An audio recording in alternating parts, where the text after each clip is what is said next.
साथियों नमस्कार। तो TRE 4 और बिहार स्टेट के साथ साथ सभी राज्यों के टीचर दक्षता परीक्षा के लिए उपयोगी यह वीडियो आप देखिए, लाइक करिए, शेयर करिए, चैनल को सब्सक्राइब करिए। आइए शुरू करते हैं। पहला प्रश्न है इसमें, वैयक्तिक विभिन्नता के क्षेत्र में क्या होता है? लिंग भेद होता है, आपको शारीरिक संरचना होता है और मानसिक योजनाएं होती हैं। ठीक है जी। तो उपरोक्त सभी वैयक्तिक विभिन्नता को आपको निर्धारित करना है तो ये सभी देखना पड़ता है। ठीक है जी, उपरोक्त सभी। अगला प्रश्न देख लीजिए। अगला प्रश्न है, तनाव असंतुलन की दशा है। तनाव असंतुलन की दशा है जो प्राणी को अपनी उत्तेजित दशा का अंत करने तथा कार्य करने के लिए प्रेरित करती है। यह कथन किनका है? तो यह कथन जो है आप गेट्स एंड अन्य। ठीक है जी।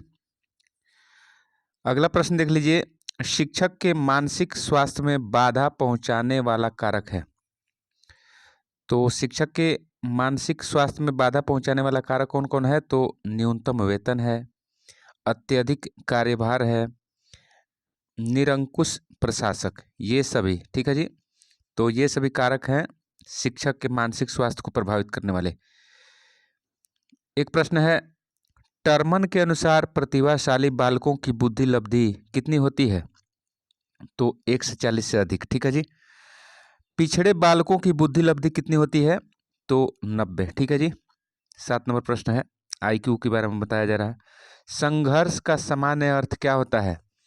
तो संघर्ष का सामान्य अर्थ देखिए, विपरीत विचार भी होता है, विपरीत इच्छाएं होती है, विपरीत उद्देश्य होता है। ये सभी जो है संघर्ष का सामान्य अर्थ है। क्योंकि आप संघर्ष करते हैं तो कहीं ना कहीं वह पॉजिटिव भी होता है और निगेटिव दिशा में भी संघर्ष होता है। अगला प्रश्न देख लीजिए। अगला प्रश्न है, शिक्षक के मानसिक स्वास्थ्य में बाधा पहुंचाने वाला कारक।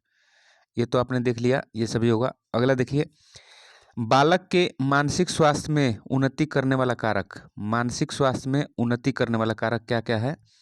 तो देखिए, इसका सही उत्तर हो जाएगा अल्प गृह कार्य। मतलब बच्चों को क्लास में ही इतना अच्छा से पढ़ाई किया जाए कि उसको होमवर्क के रूप में थोड़ा सा काम मिले तो वह जो है रिलैक्स होकर पढ़ाई करेगा। देखिए, कुंठा का कारण क्या नहीं है? कुंठा का कारण क्या नहीं है? तो इसमें देखिए, उत्तम स्वास्थ्य कुंठा का कारण नहीं है, लेकिन कुंठा का कारण नैतिक आदर्श ये भी है, विरोधी उद्देश्य ये भी है, और सामाजिकता ये भी कुंठा का कारण होता है। देखिए, पिछड़ा पिछड़ा बालक वह है जो अपने अध्ययन के मध्यकाल में अपनी कक्षा का जो उसकी आयु के अनुसार एक कक्षा नीचे का है करने में असमर्थ रहता है। कथन है, किनका कथन है? तो ये कथन है बर्ट का। ठीक है जी। अगला प्रश्न देख लीजिए, मानसिक रूप से स्वस्थ व्यक्ति रहता है तो वास्तविकताओं में। ठीक है जी। इसका सही उत्तर हो जाएगा सी, वास्तविकताओं में। अगला देखिए, अगला प्रश्न देख लीजिए। अगला प्रश्न देखना है आपको, दुखपूर्ण तनाव से बचने के लिए क्या करना चाहिए? तो अप्रत्यक्ष उपायों का प्रयोग करना चाहिए। ठीक है जी। दुखपूर्ण तनाव से बचने के लिए आपको अप्रत्यक्ष उपायों का प्रयोग करना चाहिए। अगला प्रश्न देख लीजिए, प्रतिभाशाली बालकों के लिए शिक्षा का सफल कार्यक्रम कैसा होना चाहिए? वही हो सकता है जिसका उद्देश्य उनकी योग्यताओं का विकास करना हो। कथन किनका है? तो हैविंग हर्स्ट का। ठीक है जी। अगला प्रश्न देख लीजिए, बालक के मानसिक स्वास्थ्य में बाधा डालने वाला कारक नहीं है। बालक के मानसिक स्वास्थ्य में बाधा डालने वाला कारक इसमें कौन नहीं है? तो आंसर डी हो जाएगा, सहानुभूतिपूर्ण व्यवहार। जबकि उनके मानसिक स्वास्थ्य में प्रभाव डालने वाले कारक कौन है? कठोर अनुशासन, पारिवारिक संघर्ष, शारीरिक दोष। ठीक है जी। अगला प्रश्न देख लीजिए। अगला प्रश्न है, संघर्ष का अर्थ है, क्या अर्थ है? विरोध और विपरीत इच्छाओं में तनाव के परिणाम स्वरूप उत्पन्न होने वाली कष्टदायक संवेगात्मक दशा। यह कथन किनका है? तो यह कथन जो है डगलस व हॉलैंड का है। ठीक है जी। अगला प्रश्न देख लीजिए, मानसिक स्वास्थ्य विज्ञान को आरंभ करने का श्रेय किनको जाता है? तो मानसिक स्वास्थ्य विज्ञान को आरंभ करने का श्रेय C.W. बियर्स को जाता है। ठीक है जी। अगला प्रश्न देख लीजिए, मानसिक स्वास्थ्य विज्ञान का विषय क्षेत्र है। क्या क्या विषय क्षेत्र है जी? तो इसका जो है उपरोक्त सभी आंसर हो जाएगा। मानसिक स्वास्थ्य को बनाए रखने के उपायों का अध्ययन। ठीक है। मानसिक रोगों को दूर करने के उपायों का अध्ययन। देखिए, मानसिक रोगों के रोकथाम के उपायों का अध्ययन। ठीक है जी। ये सभी मानसिक स्वास्थ्य विज्ञान का विषय क्षेत्र है। ठीक है। कुंठा की दशा में बालक बन जाता है। कुंठा की दशा में बालक क्या बन जाएगा? तो वो आक्रमणकारी बन सकता है, एकांतवासी बन सकता है, रोगी बन सकता है। तो उपरोक्त सभी आंसर हो जाएगा। ठीक है जी। अगला प्रश्न देख लीजिए, संघर्ष से बचने के उपाय क्या क्या हैं? तो संघर्ष से बचने के उपाय आपको जो है ये सभी आंसर हो जाएगा। तो इसमें देखिए, परिवार का उत्तम वातावरण, संघर्ष से बचा जा सकता है इस तरह के वातावरण को उत्पन्न करके। देखिए, सलाह व प्रशिक्षण, आत्मविश्वास का विकास, संघर्ष से बचने के ये सभी हैं। सलाह व प्रशिक्षण की जरूरत है, परिवार का उत्तम व्यवहार या वातावरण जरूरत है, आत्मविश्वास का विकास ये भी जरूरत है। ठीक है जी। A mind that found itself, a mind that found itself नामक पुस्तक के लेखक कौन है? तो C.W. बियर्स। ठीक है जी। अगला प्रश्न देख लीजिए, प्रतिभाशाली बालकों की पहचान की जा सकती है। तो किस आधार पर प्रतिभाशाली बालक की पहचान करेंगे? तो इसमें ये सभी मतलब बुद्धि परीक्षण के द्वारा, आप IQ टेस्ट करके देखिए, अभिरुचि परीक्षण करके देखिए, उपलब्धि परीक्षण के द्वारा, ये सभी जो है परीक्षण के द्वारा आप प्रतिभाशाली बालकों की पहचान कर सकते हैं।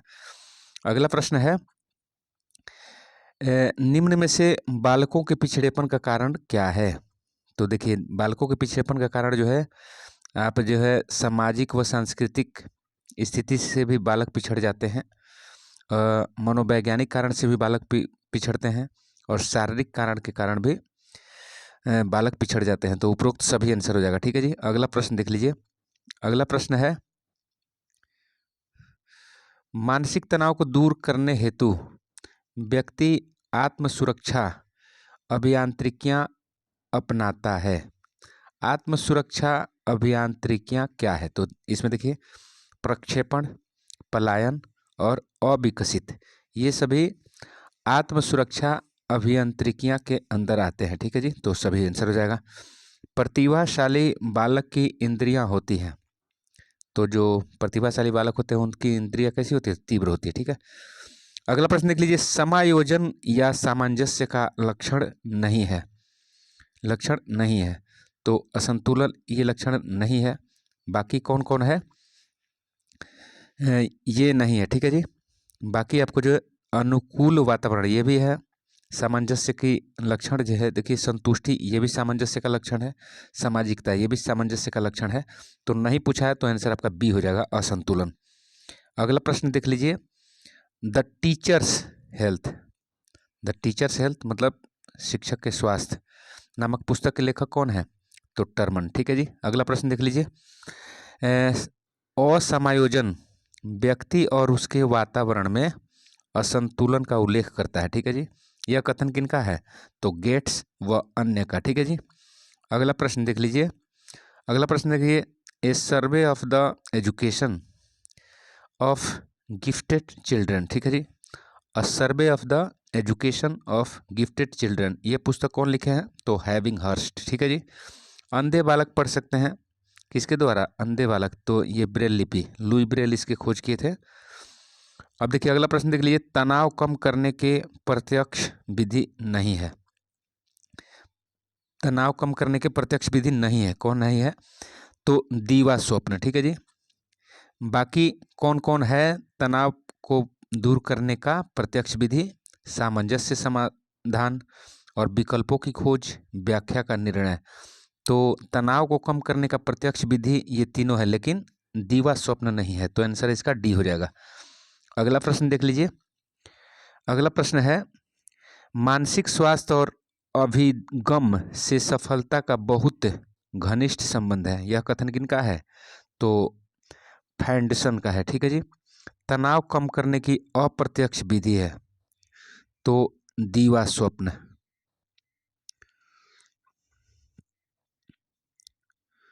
अप्रत्यक्ष विधि दीवा स्वप्न। ठीक है जी।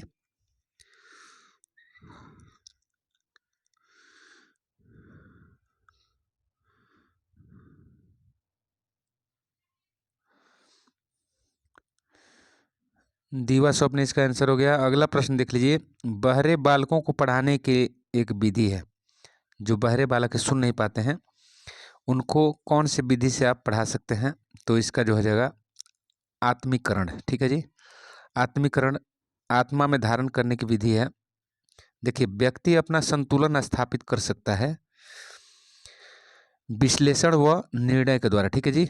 इसका सही उत्तर हो जाएगा। अब देखिए अगला प्रश्न देख लीजिए। शैशव अवस्था में बालक के मानसिक स्वास्थ्य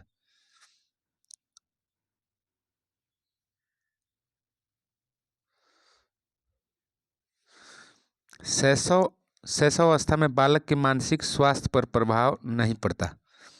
तो राजनीतिक और राजनीतिक गतिविधियों का। ठीक है जी। अगला प्रश्न देख लीजिए। केंद्रित केंद्रित अनुदेश विधि है। केंद्रित अनुदेशन विधि है क्या है? तो उपरोक्त सभी हो जाएगा। मतलब कंप्यूटर सहाय अनुदेशन विधि ये भी आता है। केंद्रित अनुदेशन में व्यक्तिनिष्ठ अनुदेशन विधि ये भी आता है। विद्यार्थी केंद्रित अनुदेशन विधि ये भी आता है। ठीक है जी। अगला प्रश्न देख लीजिए। प्रतिभाशाली बालकों में किस अवस्था के लक्षण शीघ्र दृष्टिगोचर होते हैं? तो किशोरावस्था में उनके लक्षण जो है दृष्टिगोचर दिखने लगते हैं। ठीक है जी। अगला प्रश्न देख लीजिए। व्यक्तिनिष्ठ अनुदेशन प्रणाली के विकास का श्रेय किनको जाता है? तो फ्रेंड एस केलर को। ठीक है। अगला प्रश्न देख लीजिए। मानसिक रूप से स्वस्थ व्यक्ति की विशेषता क्या है? तो सहनशीलता होती है उनमें, सामंजस्य की शक्ति होती है उनमें, निर्णय की क्षमता होती है उनमें। तो उपरोक्त सभी हो जाएगा। ठीक है जी। अगला प्रश्न देख लीजिए। अगला प्रश्न देखिए आप। निरंतर रहने वाला संघर्ष कष्टदायक होने के साथ साथ शारीरिक स्वास्थ्य के लिए हानिकारक भी है। यह कथन किनका है? तो मन का कथन है। अगला प्रश्न देख लीजिए। व्यक्ति की पहचान करने में सहायक है। तो व्यक्ति की पहचान करने में सहायक है बाह्य भिन्नताएं। ठीक है जी। अगला प्रश्न देख लीजिए। वैयक्तिक विभिन्नताएं कितने प्रकार की होती है? तो 2 प्रकार की। देखिए, प्रतिभाशाली बालकों के शिक्षा कार्यक्रम में होना चाहिए। क्या होना चाहिए जी? प्रतिभाशाली बालकों के शिक्षा कार्यक्रम में होना चाहिए आपको जो है कक्षोन्नति होना चाहिए, विशिष्ट पाठ्यक्रम होना चाहिए, पाठ्यक्रम सहगामी क्रियाएं होनी चाहिए। तो उपरोक्त सभी हो जाएगा। अगला प्रश्न देख लीजिए। व्यक्ति विभिन्नताओं का कारण है। तो उपरोक्त सभी मतलब भौतिक वातावरण भी व्यक्तिक विभिन्नता का कारण है, सामाजिक वातावरण भी है, वंशानुक्रम भी है। ठीक है जी। तो उपरोक्त सभी हो जाएगा। देखिए, बाल अपराध का एक कारण है। तो उपरोक्त सभी मतलब दूषित वंशानुक्रम ये भी बाल अपराध को प्रेरित करता है। दूषित वातावरण इसके कारण भी बाल अपराध होते हैं। टूटा परिवार ये भी बाल अपराध का कारक है। प्रतिभा तो होती है जन्मजात। ठीक है जी। अगला प्रश्न देख लीजिए। मानसिक स्वास्थ्य का अर्थ वास्तविकता के धरातल पर वातावरण से पर्याप्त सामंजस्य करने की योग्यता है। यह कथन किनका है? तो लैडेल का। ठीक है जी। अगला प्रश्न देख लीजिए। अगला चैप्टर है शिक्षण विज्ञान। इसमें जो है प्रश्न आप देखिए।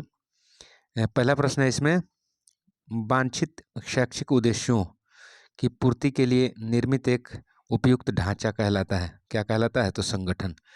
देखिए, एस्टर्न के अनुसार खेल क्या है? तो ऐच्छिक तथा आत्म प्रेरित क्रिया है। ठीक है जी।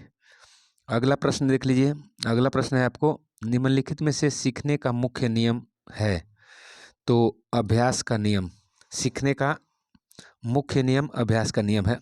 अगला प्रश्न देख लीजिए, शारीरिक वृद्धि और मानसिक वृद्धि में संबंध है घनिष्ठ। ठीक है जी। अगला प्रश्न देख लीजिए, मनोविज्ञान शिक्षा के क्षेत्र में सहायता देता है तथा बताता है, क्या बताता है, तो शिक्षा के उद्देश्य संभावित है अथवा नहीं। ठीक है जी, यही बताता है। अगला प्रश्न देख लीजिए, समायोजन की विधियां हैं, तो समायोजन की विधियां ये सभी हैं, मतलब प्रतिगमन, उदात्तीकरण, प्रक्षेपण। ठीक है जी, ये सभी समायोजन की विधियां हैं। संवेग शब्द का शाब्दिक अर्थ क्या है? शाब्दिक अर्थ इसका संवेग का क्या होगा? उत्तेजना या भावों में उथल पुथल। ठीक है जी, यही संवेग का अर्थ है। अगला प्रश्न देखिए, निम्न में से मूल प्रवृत्तियों की विशेषता नहीं है। मूल प्रवृत्तियों की विशेषता नहीं है, तो इसमें काम शक्ति की प्रबलता पाई जाती है, ये नहीं है इसमें। लेकिन ये कौन कौन है? जन्मजात होती है। कौन? प्रवृत्तियों की विशेषता। जो मूल प्रवृत्तियां होती हैं वो जन्मजात होती है, इनके प्रबलता में परिवर्तन संभव है। देखिए, मानव व्यवहार का एक अंग है, तो ये सभी जन्मजात हैं। और नहीं है पूछा है तो 4 नंबर डी का आंसर मारिएगा, इनमें काम शक्ति की प्रबलता पाई जाती है। ठीक है। अगला प्रश्न देख लीजिए, विभागीय शैक्षिक पत्रिका नहीं है, तो कौन नहीं है? धर्मयुग, ये नहीं है। लेकिन नया शिक्षक ये है, शिविरा है। देखिए, राजस्थान बोर्ड शिक्षक पत्रिका, शिक्षण पत्रिका, ये भी है। ठीक है। अगला प्रश्न देख लीजिए, सॉरी, अगला प्रश्न है, परीक्षण वैधता ज्ञात करने की विधियां क्या क्या हैं? तो उपरोक्त सभी। पहला विधि है सहसंबंधी विधि, सरल सहसंबंध द्विपांतिक, सरल सहसंबंध बहु सहसंबंध, देखिए टेट्राकोरिक सहसंबंध। ठीक है, तो ये सभी ज्ञात करने की विधियां हैं। अगला प्रश्न देख लीजिए, अगला प्रश्न है, एक बालक की बुद्धि लब्धि 85 है, IQ उसका 85 है, वह बालक कैसा है? तो पिछड़ा बालक है। ठीक है जी, 90 से जिसका कम हो, 90 तक भी पिछड़ा बालक माना जाता है। देखिए, अगला प्रश्न देख लीजिए, शैक्षिक पत्र पत्रिकाओं के पठन से अध्यापक नवाचारों से अवगत होता है। ठीक है जी। अगला प्रश्न देख लीजिए, मानव विकास की अवस्थाएं मानी जाती है। मानव विकास की 4 अवस्थाएं मानी जाती है। वातावरण के अंतर्गत आता है, क्या आता है? तो हवा आता है, प्रकाश आता है, जल आता है, ये सभी वातावरण के अंग हैं। अगला प्रश्न देख लीजिए, समायोजन की प्रक्रिया है, समायोजन की प्रक्रिया जो है गतिशील होती है। अगला आंसर देख लीजिए, अगला क्वेश्चन, साज सज्जा के लिए आप किस छात्र का चयन करेंगे? तो सौंदर्य बोध वाला छात्र। ठीक है जी। अगला प्रश्न देख लीजिए, किशोरावस्था की प्रमुख विशेषता नहीं है, नहीं है पूछ रहा है, तो धार्मिक विकास ये नहीं है। जबकि संचय की प्रवृत्ति है, कल्पना की बहुलता है, संवेगों का अधिक्य है, ये सभी है, लेकिन ये नहीं है, धार्मिक विकास नहीं है। अगला प्रश्न देख लीजिए, निम्न में से कौन सा जन्मजात प्रेरक नहीं है? ठीक है जी, तो इसका सही आंसर हो जाएगा आकांक्षा का स्तर। ठीक है जी, ये जन्मजात प्रेरक नहीं है, ये जैसे जैसे आप बड़े होते हैं वैसे वैसे आपकी आकांक्षाएं बढ़ती हैं। देखिए, अगला प्रश्न है, चरित्र आदतों का पुंज होता है, यह कथन किनका है? तो यह कथन पूछ रहा है सत्य है या असत्य है, तो यह कथन सत्य है। ठीक है, चरित्र आदतों का पुंज है। अगला प्रश्न देख लीजिए, रुचि के पहलू हैं अनुभव, जानना और जिज्ञासा। ठीक है जी। अगला प्रश्न देख लीजिए, अगला प्रश्न है, मॉनिटरिंग व्यवस्था का सर्वाधिक उपयोग होता है, मॉनिटरिंग व्यवस्था का सर्वाधिक उपयोग होता है तो बहुकक्षीय विद्यालय में। ठीक है जी, इसका आंसर सी हो जाएगा। देखिए, अगला प्रश्न है, बिनेटिका योजना विधि है, बिनेटिका योजना विधि क्या है? तो व्यक्तिगत शिक्षण की विधि है बिनेटिका योजना विधि। ठीक है, विकास एक प्रक्रिया है, तो निरंतर निरंतर प्रक्रिया होता है विकास। अगला प्रश्न देख लीजिए, चरित्र को निश्चित करने वाला कारक नहीं है, नहीं है, तो देखिए आर्थिक वातावरण ये नहीं है, लेकिन आपको पारिवारिक वातावरण ये चरित्र को निर्धारित करते हैं, सामाजिक वातावरण ये भी चरित्र को निर्धारित करते हैं, विद्यालय वातावरण ये भी निर्धारित करते हैं। देखिए, सिलर और स्पेंसर द्वारा प्रतिपादित खेल का सिद्धांत क्या है? तो अतिरिक्त शक्ति का सिद्धांत। अगला प्रश्न देख लीजिए। अगला प्रश्न है, अधिगम की सफलता का मुख्य आधार माना जाता है। मुख्य आधार माना जाता है, तो इसका सही उत्तर हो जाएगा बी, लक्ष्य प्राप्ति की उत्कृष्ट इच्छा। ठीक है जी। अगला प्रश्न देख लीजिए। उत्प्रेरणा से जुड़े व्यवहार का लक्षण है, तो उत्सुकता है। ठीक है जी। अगला प्रश्न देख लीजिए। विद्यालय अनुशासन का आधार होना चाहिए। क्या आधार होना चाहिए? तो प्रेम तथा सहानुभूति, ऐसा अनुशासन का आधार होना चाहिए विद्यालय में। ठीक है। अगला प्रश्न देख लीजिए। प्राथमिक या उच्च प्राथमिक स्तर पर ग्राम शिक्षा समिति के माध्यम से संभव है, तो सभी संभव है। क्या है? तो विद्यालय में बच्चों का ठहराव, ये भी संभव है। बच्चों के नामांकन में वृद्धि, ये भी संभव है। शिक्षा का प्रसार एवं उनकी गुणवत्ता, ये भी संभव है ग्राम शिक्षा समिति के माध्यम से। ठीक है जी। अगला प्रश्न देख लीजिए। शिक्षा मनोविज्ञान की देन है, तो बाल केंद्रित शिक्षा, ये सही हो जाएगा आंसर। अगला प्रश्न देख लीजिए। अगला प्रश्न है, शिक्षा मनोविज्ञान का अध्ययन अध्यापक को किस लिए करना चाहिए? तो इसका आंसर बी हो जाएगा। इसकी सहायता से अपने शिक्षण को अधिक प्रभावशाली बना सकते हैं शिक्षक, यदि वो ट्रेंड होंगे तो। ठीक है जी। अगला प्रश्न देख लीजिए। यौगिक आसनों से लाभ होता है। क्या लाभ होता है? तो मानसिक तनाव व रोगों का निवारण होता है। ठीक है जी।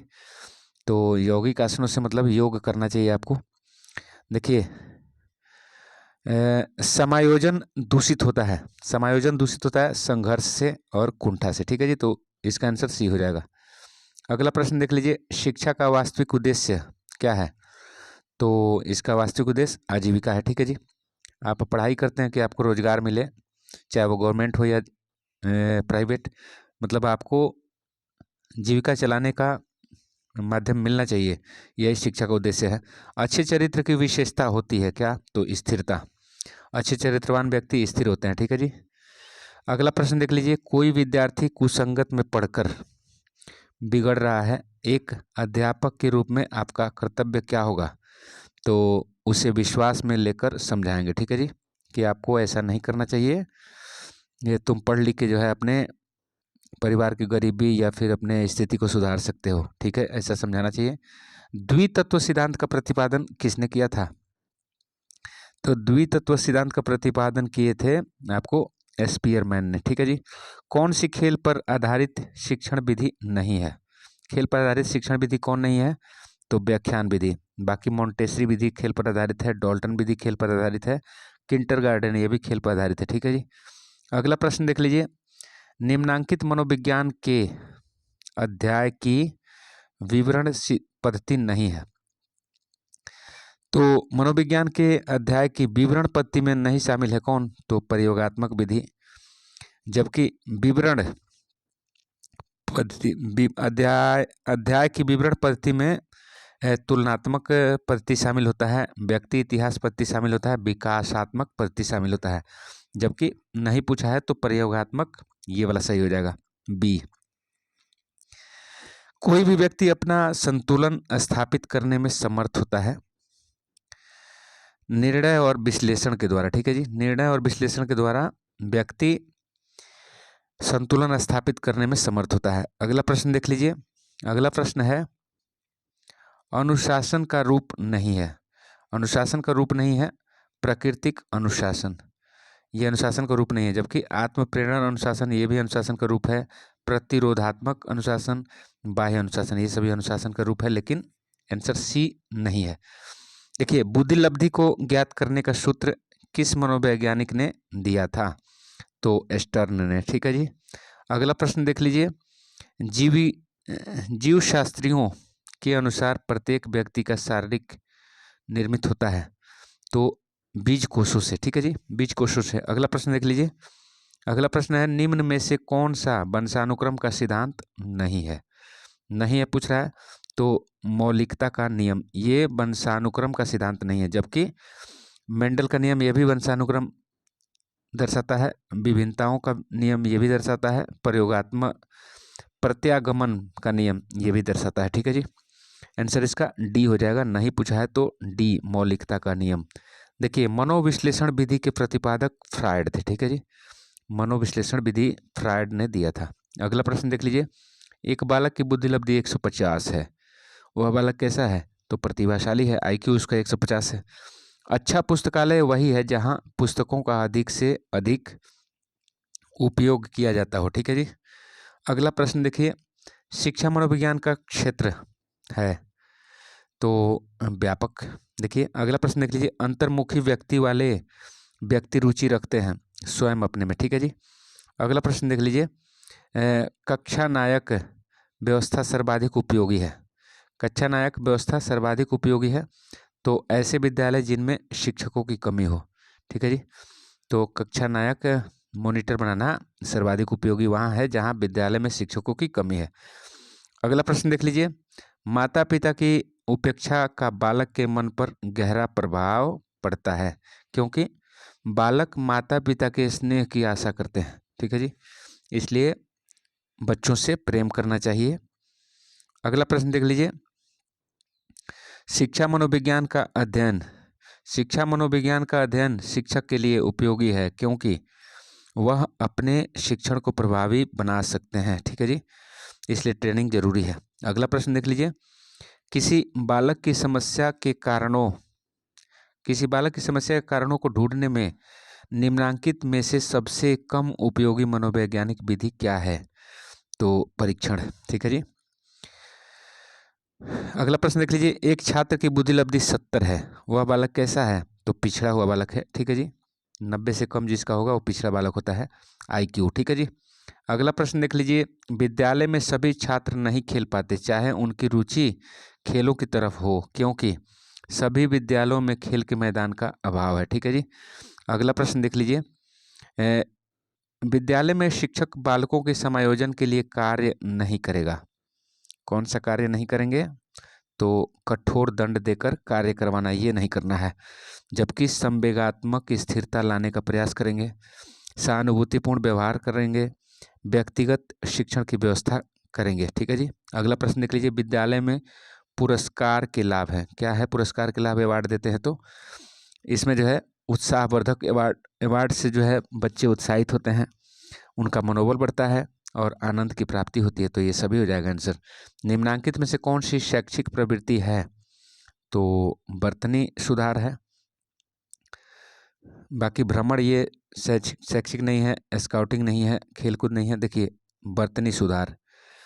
देखिए अगला प्रश्न देख लीजिए, विद्यालय में संगम योजना उपयोगी है। कैसे? तो छात्रों के लिए है, अध्यापकों के लिए है, प्रधानाध्यापकों के लिए, तो इन सभी वर्गों के लिए है संगम योजना, ठीक है जी। कैली द्वारा बुद्धि का कौन सा सिद्धांत प्रतिपादित किया गया? तो बहुमानसिक योग्यता का सिद्धांत, ठीक है जी, कैली ने दिया था। अगला प्रश्न देख लीजिए, अगला प्रश्न है शिक्षक का प्रमुख कार्य क्या है? तो छात्रों को प्रभावी शिक्षण देना, ठीक है।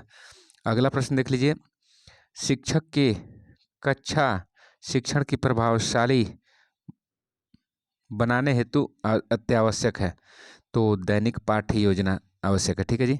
आंसर ए हो जाएगा। अगला प्रश्न देख लीजिए, दीवा स्वप्न में विचरण करने की कामना अत्यंत प्रबल होती है किसमें? तो किशोरावस्था में, ठीक है जी। अगला प्रश्न देख लीजिए, व्यक्तित्व को प्रभावित करने वाले तत्व हैं, तो आपको वंशानुक्रम है, वातावरण है, ये सभी व्यक्तित्व को प्रभावित करने वाले कारक हैं। देखिए संज्ञानवादी पद्धति के प्रणेता हैं, तो जीन पियाजे व ब्रूनर, ठीक है जी। अगला प्रश्न देख लीजिए, अगला प्रश्न है, वह वार्तालाप जो कि उद्देश्यपूर्ण हो कहलाता है। वार्तालाप जो उद्देश्यपूर्ण हो क्या कहलाता है? तो साक्षात्कार, ठीक है जी। अभिप्रेरणा से संबंधित व्यवहार का लक्षण है, तो उत्सुकता, ठीक है जी। अगला प्रश्न देख लीजिए, सृजनशील छात्र छात्राओं के विशिष्ट शिक्षण हेतु निम्नलिखित अत्यधिक प्रभावी होगा कौन सा? तो स्व उद्देश्य बढ़त के अवसर पर परामर्श देना, ठीक है जी। अगला प्रश्न देख लीजिए, ऐसा अभिप्रेरणा का सिद्धांत जो विकल्प व्यक्ति पर बल देता है, तो ऐच्छिक सिद्धांत। ठीक है जी। अगला प्रश्न देख लीजिए। अगला प्रश्न है, शाला का विशेष गणवेश, शाला का विशेष गणवेश निर्धारित करने की यह लाभ होता है।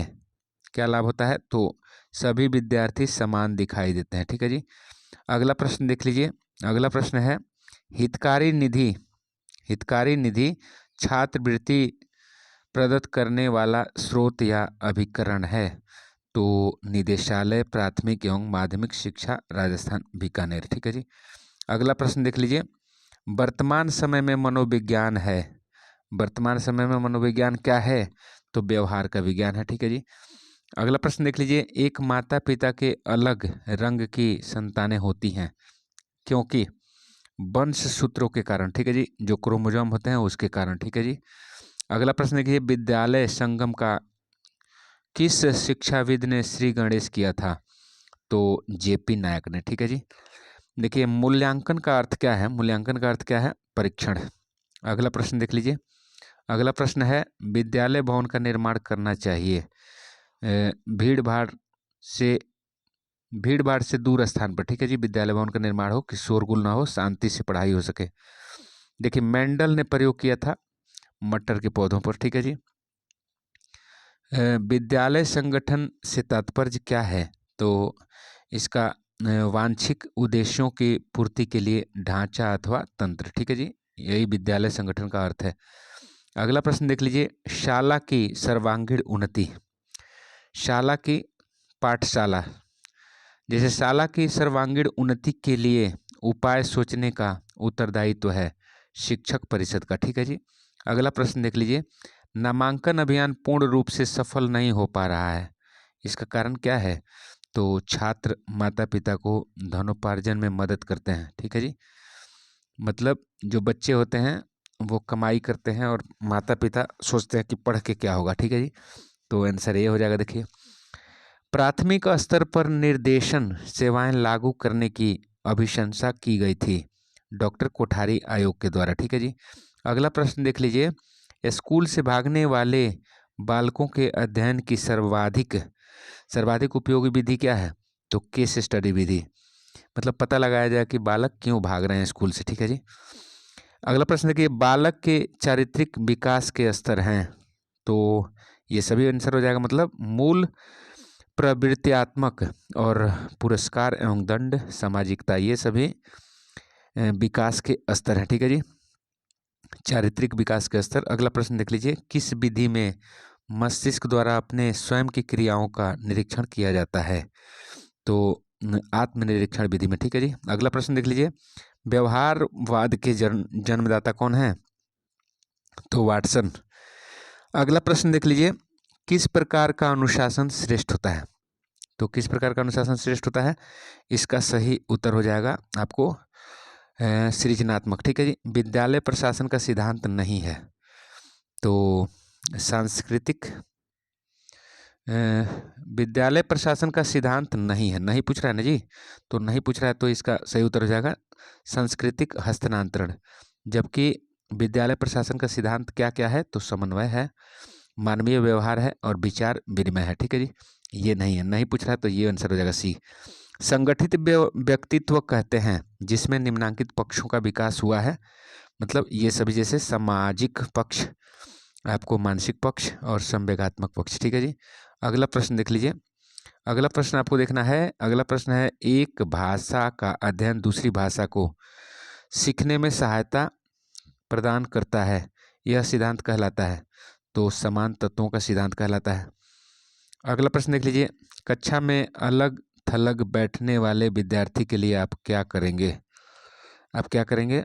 तो सामूहिक गतिविधियों में भाग लेने को कहेंगे। ठीक है जी।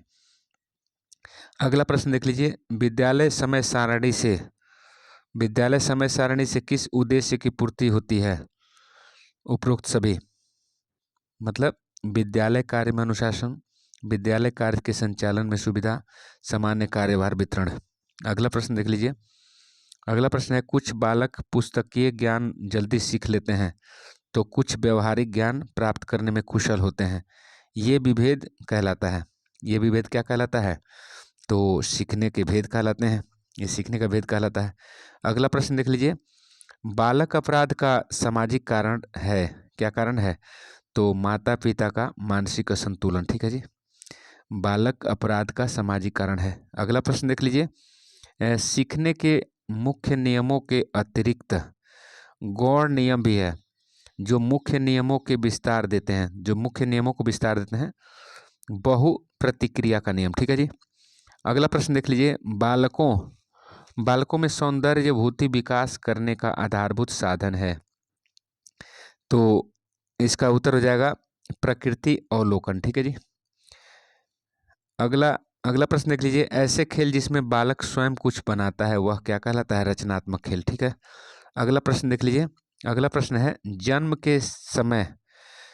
के समय बालक की स्मरण शक्ति होती है तो कम होती है। विद्यालय में बालकों के मानसिक स्वास्थ्य को कौन सा कारक प्रभावित करता है? तो मित्रता। ठीक है जी। अगला प्रश्न देख लीजिए, मनोशारीरिक असमानताओं को कहा जाता है तो व्यक्तिगत विभिन्नता। अगला प्रश्न है, विद्यालय में लिखित कार्य करते समय कुर्सी व मेज की आदर्श स्थिति होती है, दोनों के बीच ऋणात्मक कोण होना चाहिए। ठीक है जी, ऋणात्मक कोण। अगला प्रश्न देख लीजिए, दोनों के बीच निगेटिव एंगल होना चाहिए। देखिए, मौलिकता का गुण पाया जाता है सृजनशील बालकों में। ठीक है जी। निम्नलिखित में से अवांछनीय संवेग है, तो अवांछनीय संवेग क्या है? आलस्य। अब देखिए, अगला प्रश्न देख लीजिए, जब किसी व्यक्ति का अवलोकन निश्चित परिस्थितियों में ही किया जाता है तो वह कहलाता है नियंत्रित अवलोकन। अगला प्रश्न देख लीजिए, सेवा पुस्तिका में विवरण रहता है तो इसका सही उत्तर हो जाएगा उपरोक्त सभी, मतलब वेतन वृद्धि व विभिन्न अवकाश, नियुक्ति से सेवानिवृत्ति तिथि, कर्मचारियों की योग्यता एवं जन्म तिथि। ठीक है जी, ये सभी सेवा पुस्तिका मतलब सर्विस बुक में रहता है। ठीक है जी। अगला प्रश्न देख लीजिए, जिस साक्षात्कार के माध्यम से छात्र के घर तथा वातावरण के संबंध में सूचनाएं प्राप्त की जाती है वह क्या है? तो निदानात्मक साक्षात्कार होता है। ठीक है जी। अगला प्रश्न देख लीजिए, पाठ्यांतर प्रवृत्तियों को सह शैक्षिक प्रवृत्ति इसलिए कहते हैं कि यह पाठ्यक्रम के उद्देश्य की पूर्ति करती है। ठीक है जी, इसका सही उत्तर क्या हो जाएगा? डी, यह पाठ्यक्रम के उद्देश्य की पूर्ति करती है। अगला प्रश्न देख लीजिए, किस मनोवैज्ञानिक ने 1908 में सर्वप्रथम मानसिक आयु का विचार प्रस्तुत किया? तो बिन्ने साहब ने। ठीक है जी। अगला प्रश्न देख लीजिए, बालक का शारीरिक, मानसिक, सामाजिक एवं संवेगात्मक विकास किस अवस्था में पूर्णता को प्राप्त करता है? तो किशोरावस्था में। ठीक है जी। अगला प्रश्न देख लीजिए, रचनात्मक लेखन से संबंधित तथ्य नहीं है तो क्या है? यह अभ्यास द्वारा बालकों का बोलना अर्थ रूप नहीं है, ये गलत है, मतलब नहीं है पूछा है तो। बाकी रचनात्मक लेखन से संबंधित तथ्य क्या क्या है? तो वाक्यों की रचना में वर्णात्मक रूप की रचना करना, ये भी है। मन के भाव सार्थक शब्दों में लिखना, ये भी है लेखन से संबंधित। और प्रथम ध्वनियों का उच्चारण सीखना, ये भी है, लेकिन नहीं पूछा है तो आंसर सी हो जाएगा। ठीक है जी। अगला प्रश्न देख लीजिए, किसी वस्तु पर चेतना को केंद्रित करने की मानसिक प्रतिक्रिया को कहते हैं अवधान। क्या कहते हैं जी? अवधान। अगला प्रश्न देख लीजिए, विद्यालय में अनुशासनहीनता का प्रमुख कारण क्या है? तो अध्यापक में नेतृत्व का अभाव यदि होगा तो क्लास में अनुशासनहीनता देखने को मिलेगी। अगला प्रश्न देख लीजिए, जब पूर्वग्राम अनुभव नवीन समस्या को हल करने में सहायक होता है वह है धनात्मक ऋणात्मक। ठीक है जी, धनात्मक ऋणात्मक। अगला प्रश्न देख लीजिए, मूल प्रवृत्तियां एक जाति के प्राणियों में एक सी होती है, यह कथन किनका है? तो भाटिया का। ठीक है जी। अगला प्रश्न देख लीजिए, वह विधि जिसमें दंड व पूर्ण विधियों का एक साथ प्रयोग किया जाता है उसका नाम क्या है? तो मिश्रित विधि। ठीक है जी। अगला प्रश्न है कक्षा वातावरण में सीखने का महत्वपूर्ण नियम क्या है? तो हस्तलेखन। ठीक है जी, हस्तलेखन इसका सही उत्तर है। अगला प्रश्न देखिए, जिला स्तर पर शिक्षा के प्रशासन का नियंत्रण करता है कौन? तो जिला शिक्षा अधिकारी। ठीक है। अगला प्रश्न देख लीजिए, परामर्श से अभिप्राय है। परामर्श से क्या मतलब है? सलाह के आधार पर स्वयं अपने उत्तरदायित्व को निभाना। अगला प्रश्न देख लीजिए, जिस बुद्धि का कार्य सूक्ष्म तथा अमोघ प्रश्नों का चिंतन तथा मनन द्वारा हल करना है वह है अमूर्त बुद्धि। अमूर्त बुद्धि। ठीक है जी। विद्यालय भवन की सर्वोत्तम आकृति ई आकार का होता है। ठीक है जी। अगला प्रश्न देख लीजिए, विकलांग बच्चों की सबसे महत्वपूर्ण विशेषता क्या होती है? तो समायोजन की। ठीक है जी। अगला प्रश्न देख लीजिए, एक बालक प्रतिदिन कक्षा से भाग जाता है वह बालक है पिछड़ा बालक। ठीक है जी। अगला प्रश्न देख लीजिए, ऐसे प्रेरक जो व्यक्ति जन्म के साथ ही लेकर आता है वह क्या कहलाता है? जन्मजात प्रेरक। ठीक है जी। शिक्षक का प्रमुख कार्य शिक्षण के साथ खेल की समुचित व्यवस्था करना भी है। ठीक है जी। अगला प्रश्न देख लीजिए, छात्र संबंधी अभिलेखों में सर्वाधिक महत्वपूर्ण है, क्या महत्वपूर्ण है? तो स्कॉलर रजिस्टर। स्कॉलर रजिस्टर महत्वपूर्ण है। ठीक है जी। अगला प्रश्न देख लीजिए, लड़के मारपीट झगड़ा खेलकूद आदि अधिक पसंद करते हैं जबकि लड़कियां वस्त्र पहनने गुड़ियां खेलने घरों के काम में ध्यान लगाती हैं। यह विभेद कहलाता है, क्या कहलाता है? रुचि संबंधी विभेद कहलाता है। ठीक है जी। अगला प्रश्न देख लीजिए, विद्यालय समुन्नय योजना की विशेषता क्या है? विद्यालय समुन्नय योजना की विशेषता क्या है? तो अध्यापकों के हितों का ध्यान रखना। ठीक है जी। अगला प्रश्न देख लीजिए, शिक्षक अभिभावक संघ की सर्वाधिक उपयोगिता यह है। शिक्षक अभिभावक संघ की सर्वाधिक उपयोगिता क्या है? तो इसका दोनों के संबंध मधुर हो जाते हैं। दोनों के संबंध मधुर हो जाते हैं। ठीक है जी। अगला प्रश्न देख लीजिए, विद्यालय में संचायिका कार्यक्रम चलाने का उद्देश्य क्या है? तो छात्रों में बचत की आदत विकसित करना। ठीक है जी। अगला प्रश्न देख लीजिए, अगला प्रश्न है, विद्यार्थियों में तर्क शक्ति के विकास के लिए आप क्या करेंगे? तो समूह चर्चा का आयोजन करेंगे। ठीक है जी। समूह चर्चा का आयोजन करवाना। व्यक्तिगत स्वच्छता से तात्पर्य क्या है? तो उपरोक्त सभी मतलब बालों कानों नाक की स्वच्छता, त्वचा नाखूनों नेत्रों की स्वच्छता, गले दांतों वस्त्रों की स्वच्छता। व्यक्तिगत स्वच्छता से तात्पर्य यह है। ठीक है जी। अगला प्रश्न है, शैक्षिक तकनीकी का तात्पर्य क्या है? तो शैक्षिक तकनीकी मतलब टेक्निकल एजुकेशन के मतलब होता है शिक्षण क्रियाओं का यांत्रिकरण करना। ठीक है जी। वर्तमान अगला प्रश्न है, वर्तमान विद्यालय का मुख्य कार्य क्या है? तो छात्र का मानसिक शारीरिक विकास करना। ठीक है जी। अगला प्रश्न देख लीजिए, अगला प्रश्न इसमें है, प्राथमिक स्तर पर दिया जाने वाला निर्देश है तो व्यक्तिक एवं शैक्षिक। ठीक है जी। शैक्षणिक। अगला प्रश्न है 134 नंबर, परीक्षा प्रणाली में सुधार लाया जा सकता है। तो उपरोक्त सभी मतलब प्रश्न पत्रों में सुधार लाकर आप जो है आंतरिक परीक्षाओं में सुधार लाकर शिक्षा को उद्देश्यनिष्ठ बनाकर आप जो है परीक्षा प्रणाली में सुधार ला सकते हैं। अगला प्रश्न है, कुर्सी पर बैठते समय छात्रों की जांघों और पैरों के साथ कोण बनना चाहिए तो 90 डिग्री। ठीक है जी। अगला प्रश्न देख लीजिए,